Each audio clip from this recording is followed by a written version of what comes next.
प्रद्युम्न सिंह नाम का एक राजा था। उसके पास एक हंस था।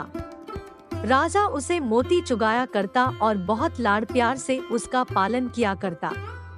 वह हंस नित्य प्रति सायंकाल राजा के महल से उड़कर कभी किसी दिशा में और कभी किसी दिशा में थोड़ा चक्कर काट आया करता। एक दिन वह हंस उड़ता हुआ दीवान जी की छत पर जा बैठा।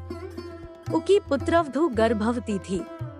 उसने सुन रखा था कि गर्भावस्था में यदि किसी स्त्री को हंस का मांस खाने को मिल जाए तो उसकी होने वाली संतान अत्यंत मेधावी, तेजस्वी और भाग्यशाली होती है।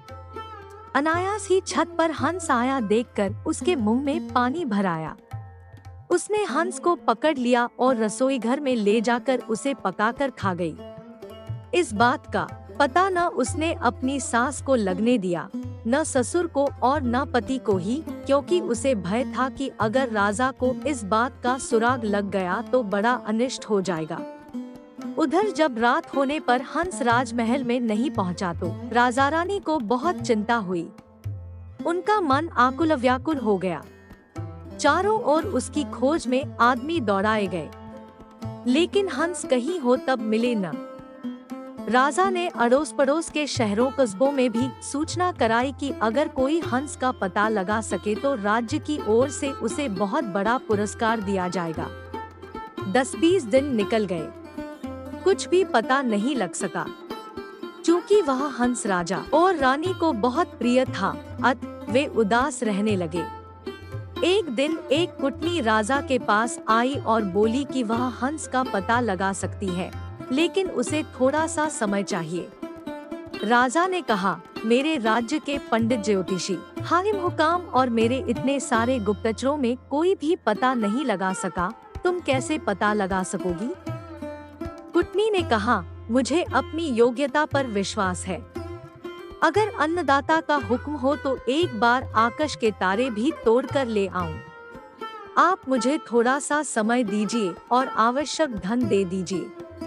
उसे वापस ला सकूं या नहीं, लेकिन मैं आपको विश्वास दिलाती हूँ कि उसका अतापता अवश्य ले आऊंगी। राजा ने स्वीकार कर लिया और कुटनी अपने उद्देश्य की सिद्धि के लिए चल पड़ी।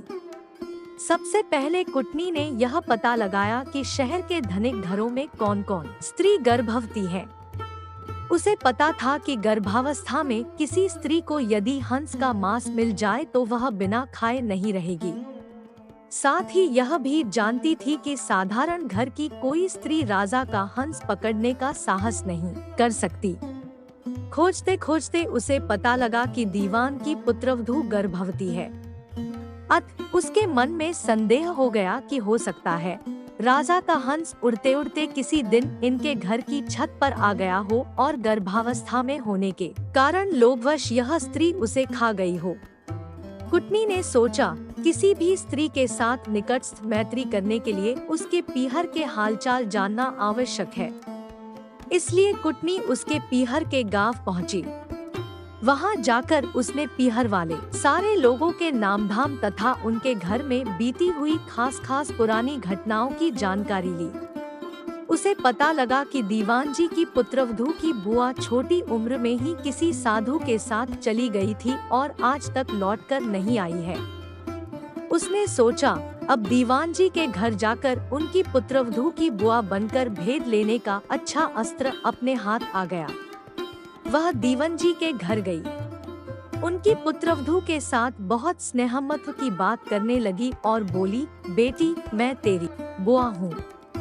हम दोनों आज पहली बार मिली है। तुम जानती ही हो कि मैं तो बहुत पहले घर छोड़कर एक साधु के साथ चली गई थी। हाल ही में घर लौटकर आई और भाई से मिली तो उसने बताया कि तुम यहाँ ब्याही गई हो और तुम्हारे ससुर राज्य के दीवान है। यह जानकर मन में तुमसे मिलने की बहुत उत्कंठा हुई तो यहाँ चली आई। तुम्हें देखकर मेरे मन में बहुत ही हर्ष हुआ। भगवान तुम्हें सुखी रखे और तुम्हारी कोख से एक कांतिवान तेजस्वी पुत्र पैदा हो। मैं परसों वापस जा रही हूँ और तुम्हारे लड़का होने के बाद भाई भाभी को साथ लेकर बच्चे को देखने और उसका लाड़चाव करने यहाँ आऊंगी। दीवान की पुत्रवधू ने अपने भोलपन के कारण उसकी बातों का विश्वास कर लिया और बोली, बुआ जी आप आई है तो 10-20 दिन तो यहाँ रहिए। जाने की इतनी जल्दी भी क्या पड़ी है, बुआ बनी हुई कुटनी को और क्या चाहिए था। उसने वहाँ रहना स्वीकार कर लिया। थोड़े ही दिनों में बुआ भतीजी खूब हिलमिल गई। एक दिन बातों ही बातों में बुआ जी ने कहा, बेटी गर्भावस्था में किसी स्त्री को अगर हंस का मांस खाने को मिल जाए तो बहुत अच्छा परिणाम निकलता है। उसके प्रभाव से होने वाली संतान बहुत ही तेजस्वी और कांतिवान होती है, किंतु हंस तो मानसरोवर छोड़कर और कहीं होते नहीं, इसलिए यह काम पार पड़े तो कैसे पड़े।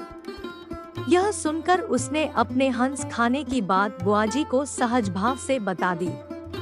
सुनकर बुआ ने कहा, बेटी यह अचरज की बात है कि तुम्हारे यहाँ राजा के पास हंस था। तुमने जो कुछ किया वह बहुत अच्छा किया, किंतु तुम्हें किसी के सामने इस घटना का जिक्र नहीं करना चाहिए। मेरे सामने भी नहीं करना था, लेकिन खैर मुझसे कही हुई बात तो कही जाने वाली नहीं है, इसलिए जिक्र कर दिया तो भी कोई बात नहीं। कुछ दिन और बती गए, तब कुटनी ने कहा, बेटी अगर भगवान के सामने तुम हंस खाने की बात स्वीकार कर लो तो हंस की हत्या का पाप तो सिर से उतर ही जाएगा, सुपरिणाम भी द्विगुणित होगा। मंदिर के पुजारी से कहकर मैं ऐसी व्यवस्था कर दूंगी कि जिस वक्त वहां तुम सारी घटना बताकर अपराध स्वीकार करो, उस वक्त पुजारी भी वहां नहीं रहे तथा और भी कोई न रहे, हम दो ही रहेंगी। उसने ऐसा करना स्वीकार कर लिया। कुटनी लुकछिप कर राजा के पास पहुंची और बोली, आपसे वायदा किया था उसके अनुसार हंस का अतापता लगा लाई हूँ। ऐसा कहकर उसने सारी घटना राजा को बताई। राजा ने कहा, इसका प्रमाण क्या है? वह बोली, फला दिन आप मंदिर में आ जाए और हंस खाने वाली स्त्री की स्वीकारोक्ति स्वयं अपने कानों सुन ले।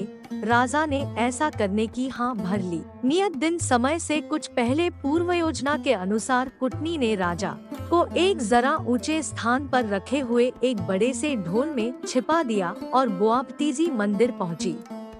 मंदिर का पट खुला था।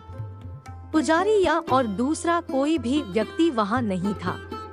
अब बुआजी ने शुरू किया, हाँ तो बेटी क्या बात हुई थी उस दिन? दीवान की पुत्रवधू ने घटना आरंभ की। वह थोड़ी सी घटना ही कह पाई थी कि कुटनी ने सोचा राजा ध्यान पूर्वक सुन तो रहा है न, इसलिए वह ढोल की तरफ इशारा करके बोली, ढोल रे ढोल सुन रे बहू का बोल। उसका इतना कहना था कि भतीजी का माथा ठनका। उसे वहम हो गया कि हो न हो दाल में कुछ काला है। मालूम होता है मैं तो ठगी गई हूँ। वह चुप हो गई। बुआ बोली, हाँ तो बेटी आगे क्या हुआ? इस पर भतीजी बोली, उसके बाद तो बुआजी मेरी आँख खुल गई, सपना टूट गया। जो ही भतीजी की आँख खुली त्यों ही बुआजी की आँखें भी खुली की खुली रह गई। उसके पाँव तो भतीजी से भी भारी हो गए और उसके लिए उठकर खड़े होना भी मुश्किल हो गया।